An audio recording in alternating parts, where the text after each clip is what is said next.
vra net wat jy wil. Johannes 15 vers 7 sê, as julle in my bly en my woorde in julle bly, vra dan wat julle wil en dit sal met julle gebeur. Jesus sê op 'n paar plekke dat ons in sy naam kan vra wat ons wil en ons sal dit verkry. Dit laat sommige dink hulle kan net in Jesus naam agter elke gebed plak as die magiese woorde wat dit moet laat werk.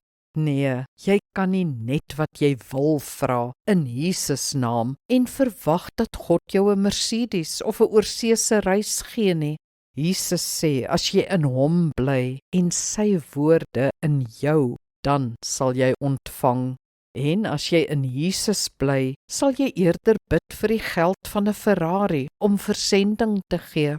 Nee, verlustig jou in die Here, dan sal hy jou gee die begeertes van jou hart. Eers die Here, dan jy. Moenie die kar voor die perde span nie. Hy kom eerste, ook in gebed. Kom ons bid saam.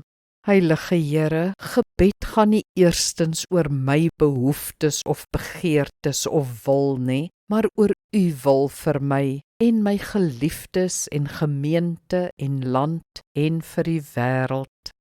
Amen. Die Here seën jou.